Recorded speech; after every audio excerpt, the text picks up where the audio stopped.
A bartender in Ohio fired for alerting police that a drunk patron was getting behind the wheel after serving him a drink.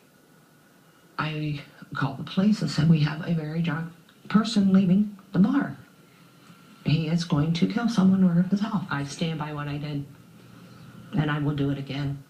And although the Ohio Department of Public Safety says there is no law requiring a bartender to report a drunk driver, bartenders are prohibited from serving an intoxicated person and could be held liable for any injury that results. So was the bartender fired for doing the right thing? Let's ask our legal panel, criminal attorney Monica Benitez and criminal defense attorney Jana Spilberg. Good morning. Hi. Good morning.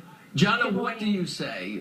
Properly fired, not properly fired, snitch, patriot? What's the story? This was not a good move on the bar owner's part. This bartender was doing the responsible thing. And like you pointed out, there's no law that said she had to alert the police, but there are dram shop laws in all but 7 or 8 states which will put liability on the bar owner and sometimes the bartender's part if a drunk person leaves the bar and hurts or kills somebody. She was being very, very responsible. This guy blew a .16. In legal terms, that's stinking drunk. So she knew, she could tell by his behavior that this was not going to go well for anybody else on the road. She did the right thing. Okay, Monica, what do you say? Wrong thing, right thing, should be fired? Not. Well, I think she should be fired. Though it may seem that the bar is retaliating against her, in reality, she herself violated the dram shop laws by continuing to serve the patron alcohol.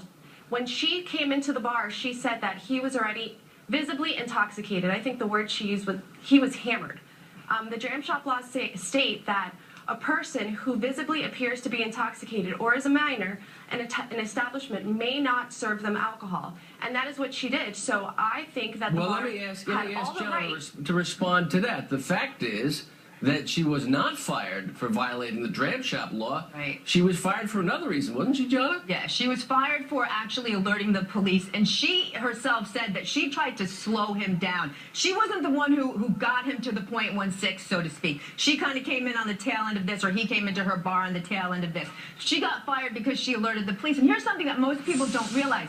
Alerting the police alone is not going to get you pulled over for DWI. The cops have to observe you violating some other vehicle and traffic law before they can pull you over. Otherwise, they don't have probable cause. Peter, I could call the police right now and say, you're going to leave the studio drunk. I could be lying through my teeth. They have to observe for themselves some other violation. So he was going to get you pulled have the over last anyway. word, 15 seconds. Wrap it up. Closing statement. Ohio is an employment at will state, meaning that she could be fired for any reason that is not contrary to law, and she was not required by law to actually call the police and notify that there was a drunk driver, so the employer has all the right to fire her.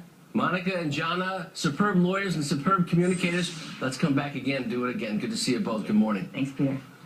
Thank you.